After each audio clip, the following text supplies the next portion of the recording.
स्वागत है एक थ्योरी वीडियो के अंदर सालों बाद। तो बोरुटो टू ब्लू वाटर से चैप्टर 4 आ चुका है और जिन अच्छे लोगों ने वो मेरी वीडियो देख ली है, मतलब एक्सप्लेनेशन की, जब उन्होंने चैप्टर 4 पढ़ लिया तो उन्हें पता होगा कि बोरुटो इस टाइम फ्लाइंग थंडर गॉड मतलब मिनातो की सिग्नेचर टेक्निक फ्लाइंग राइजिन को यूज कर रहा है। लोग पहले बोलते थे कि बोरुटो वीक है, उसने नारुतो की लेगेसी डिस्ट्रॉय कर दी, बट टर्न्ड आउट हमारा यंग लॉर्ड नारुतो नहीं बट मिनातो की लेगेसी तक लेके चल रहा है। लाइक सीरियसली जो चीज नारुतो की फैंडम चाहती थी ना कि नारुतो सीखे वो जुत्सु, उसके फादर का सिग्नेचर जुत्सु फ्लाइंग राइजिन, वो बोरुटो सीख के बैठा है इस टाइम। भाई आई एम हैप्पी। चैप्टर 3 में बोरुटो ने बिल्कुल नया टाइप का राशिंगन दिखाया जो प्लैनेट का चाकरा यूज करता है, और चैप्टर 4 के अंदर फ्लाइंग राइजिन। तो सवाल है कि बोरुटो को ये सारे जुत्सु सिखा कौन रहा है। देखो राशिंगन उजुको है क्या, मैंने प्रॉपर्ली समझा रखा है चैप्टर 3 के एक्सप्लेनेशन के अंदर, लिंक इन डिस्क्रिप्शन। और फ्लाइंग राइजिन के बारे में चैप्टर 4 के ब्रेकडाउन में थोड़ी सी बात करी थी कुछ पॉइंट्स के बारे में, और आज हम उन्हीं पॉइंट्स को देखने वाले हैं। साथ में तुम लोगों को भी काफी सारी थ्योरीज आई थी कमेंट्स के अंदर, वो भी देखने वाले हैं। काफी सारी कॉमन थी, काफी सारी बहुत बढ़िया लगी मुझे। बट सबसे पहले बोरुटो को फ्लाइंग राइजिन सीखने की जरूरत क्या है? वेल पहला रीजन सासुके रिनेगान तो बाय बाय हो गई,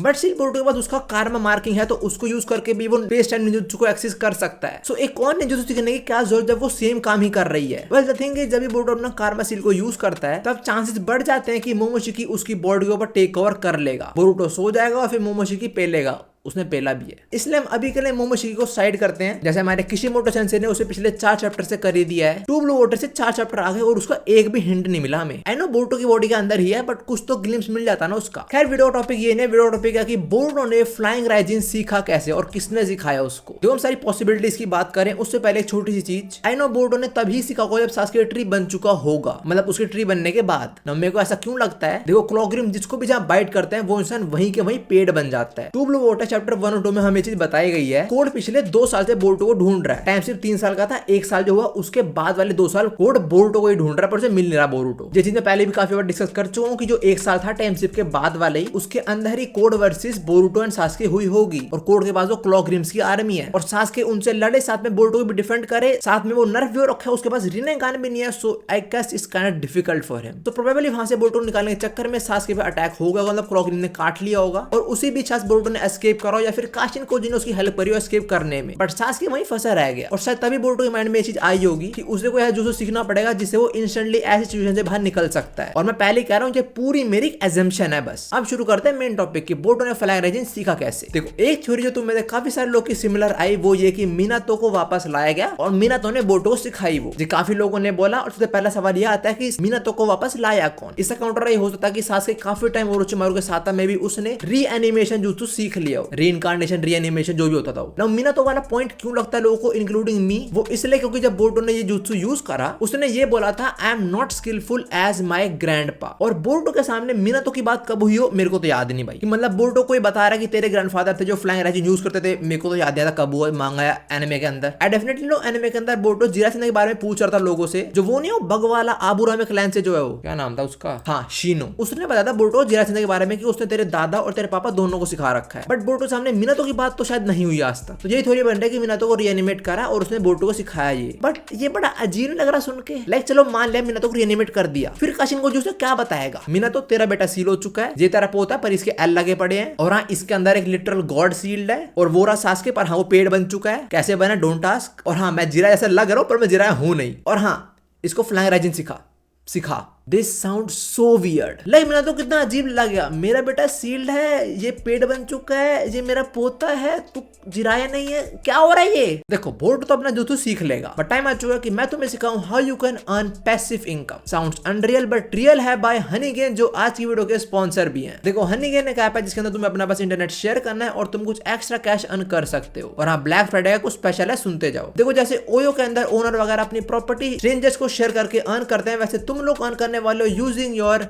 डिवाइस। अगर तुम्हारे माइंड में थॉट है कि इंटरनेट शेयर होने वाला, पर्सनल डेटा निकल गया, तो हनीगेन को तुम्हारा पर्सनल डेटा नहीं चाहिए, अपने पास ही रखो। हनीगेन बस वेब मॉनिटरिंग करता है गूगल की तरह। और हाँ सैड नहीं होना, बट तुम इसे बहुत सारा अर्न तो नहीं कर सकते, बट इतना कर सकते हो कि तुम मंथली नेटफ्लिक्स स्पॉटिफाई या ऐसे जो एप्स होते हैं उनका सब्सक्रिप्शन निकाल सकते हो। और हनीगेन ये ब्लैक फ्राइडे सेलिब्रेट करते हुए जो भी नए यूजर है उनको $5 नहीं बल्कि $7 दे रहा है फ्री में इस बार। और हाँ ये लिमिटेड टाइम तक है, बस 26 नवंबर तक। अगर उसके बाद करोगे तो $5 मिलेंगे। और जो नए लोग डिस्क्रिप्शन खोल लो, वहां से हनीगेन डाउनलोड करो और साइन अप करते टाइम कोड यूज करना व्यूक, यस मी। मेरा कोड यूज करने तुम्हारे अकाउंट के अंदर स्टार्टिंग में $7 आ जाएंगे। I guess it's a good time to start your account on Honeygain. और आईडी बनाने बहुत ईजी है, गूगल फेसबुक किसी भी लॉगिन कर लो। तो डाउनलोड करना Honeygain using link in description और कोड 10 है व्यूक। नेक्स्ट थ्योरी देखो, बोरुटो के एनिमे में एक एनिमे कैनन आर्क है जिसके अंदर बोरुटो और सासुके पास्ट में जाते हैं नारुतो को बचाने उराशिकी से। ये आर्क मांगा के अंदर नहीं है बट ये एनिमे कैनन है, मतलब तुम इसको कैनन मान सकते हो एनिमे के पर्सपेक्टिव से। जो उराशिकी है वो मछली वाला ओत्सुकी, वो अपना बिग ब्रेन यूज करता है और वो प्लान बनाता है कि मैं पास्ट में जाता हूँ जब नारुतो छोटा होगा, उसे तब पकड़ता हूँ, उसे तब कुरामा ले लेता हूँ, बिकॉज़ तब लेना इजी होएगा। तो बोरुटो सासुके भी उसको फॉलो करते हैं और पास्ट में जाके उसे पेल देते हैं। तो काफी कमेंट ये भी है कि जब मिनातो अपने पास्ट में jutsu सीख रहा होगा तब बोरुटो और सासुके गए होंगे उसके पास और उन्हें देख के मतलब बोरुटो ने सीख लिया हो गए। तुम समझ पा रहे हो कितनी वियर्ड थ्योरी है। देखो 1% को ना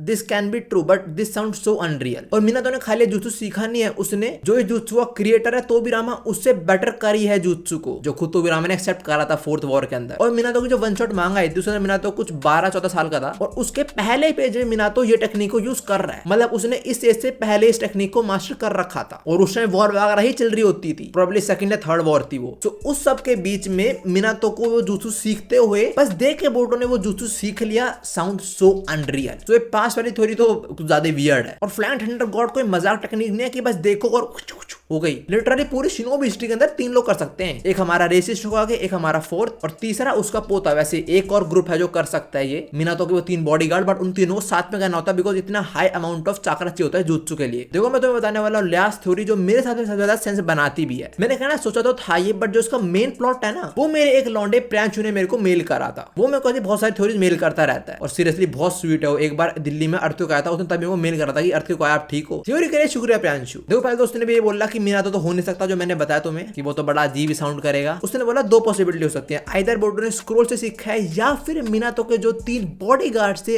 उन्होंने सिखाई है बोरुटो को। और ऑफ कोर्स वो जिंदा तो होंगे, बुड्ढो होंगे बट हाँ जिंदा तो होंगे ना। जो मिनातो की बॉडीगार्ड वाली पॉसिबिलिटी है ना हमें सबसे ज्यादा यही वाली लग रही है। प्रोबेबली इनके थ्रू बोरुटो को पता लगा होगा कि उसके दादू को ये टेक्निक कितनी गलत लेवल पे मास्टर्ड थी, तभी बोरुटो ये बात बोलता भी मैं कि अपने ग्रैंडपा की तरह इतना स्किलफुल नहीं हूं अभी। मिनातो के बॉडीगार्ड जिनको टेक्निक आती है वही मिनातो के पोते को उसके बारे में बता सकते हैं सबसे ज्यादा आई गेस इस टाइम तो मेरे हिसाब से। पर इस तरह भी काफी सारे सवाल आते हैं। पहली चीज, पूरे कोनोहा के लिए बोरुटो इस टाइम एक विलन है, सो देयर इज नो वे वो लोग बोरुटो की हेल्प करने वाले हैं। इनफैक्ट पूरे विलेज के लिए बोरुटो ने नारुतो को मारा है, मार डाला है। So do you think Minato के बॉडीगार्ड किसी ऐसे बंदे की हेल्प करेंगे जिसने मिनातो के बेटे का कत्ल करा है? No way. Now maybe वो करे अगर उन्होंने कोई रियलिटी बताया थोड़ी और उन्हें थोड़ा समझ भी आया कि okay he is not wrong. But एक और पॉसिबल वे है वो बोरुटो की हेल्प कर सकते हैं अगर उन पे कोई गंजुत्सु पेल दे। और सासुके पेल सकता है बिकॉज वो ट्री में ट्रांसफॉर्म हो चुका है और अदर ट्री में काफी लोग ट्रांसफॉर्म हुए हैं, बट मैंने देखा नहीं कि जो ट्री में ट्रांसफॉर्म हो जाता है वो हिल डुल भी पाता है। बट ओए वी हैव काशिन कोजी, क्या काशिन को जो गंजुत्सु नहीं आते? पागल हो रहे हो? नारुतो की 3rd डेटा बुक के अंदर हर एक शिनोबी को कुछ ग्रेड्स मिले हैं बेस्ड ऑन देयर jutsu वगैरह, मतलब निंजुत्सु, टाइजुत्सु, गेंजुत्सु वो सब। जिरासेंते को 3 पॉइंट मिला आउट ऑफ 5। देखो मेरे को काइंड ये पॉसिबिलिटी लगती तो है, इन्हें कुछ % हाथ तो है बोरुटो टेक्निक सिखाने में। और तो कुछ सेंस बना भी नहीं दे कि हाउ बोरुटो नोस कि उसका दादा एक परफेक्शन थे इस टेक्निक के अंदर। और अगर हम मान भी ले एक पॉइंट पे कि इन तीनों ने नहीं सिखाई बोरुटो को और बोरुटो ने किसी स्क्रोल से सीखी है, तो बोरुटो पे स्क्रोल कहां से आया? अगर तुम्हें याद है तो नारुतो की जो पहली आर्क थी वो ओजी नारुतो की, उसके लिटरली जो पहली आर्क थी वो थी ही एक फॉरबिडन स्क्रोल चुराने पे बेस्ड। तो निंजा लोग पावर के लिए क्या कर सकते हैं मुझे तुम्हें बताने की जरूरत नहीं है। देखो हाँ ऑफ कोर्स बोरुटो कोनोहा के अंदर नहीं जाने वाला बिकॉज कोनोहा के अंदर एक बहुत अच्छा चाकरा डिटेक्शन टीम है जो of course Boruto chakra detect कर लेगी और बता देगी बोरुटो विलेज के अंदर है। तो साला अब स्क्रोल लेने कौन आया?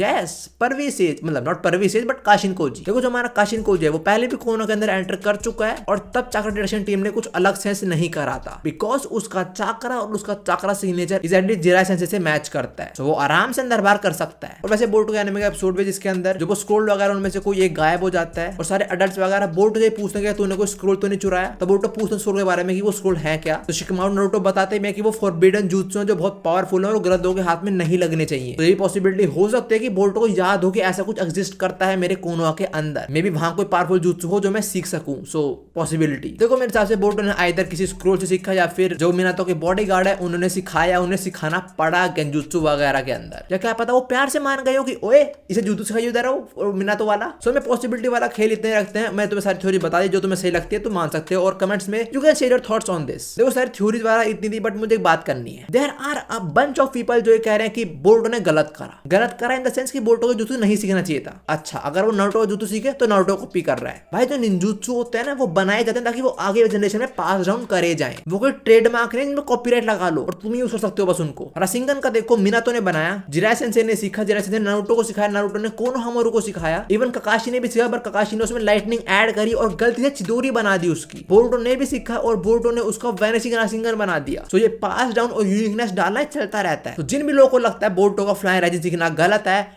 बोलो में ये वाली वीडियो इतनी थी एंड आई होप तुम्हें इनमें से कोई पॉसिबिलिटी लग रही हो कि बोरुतो ने ऐसे ही सीखा हो फ्लाइंग राइजिंग। हम लोग मिलते हैं ऐसी और इंटरेस्टिंग थ्योरीज के साथ। Thanks for watching, hope you enjoyed it, sayonara.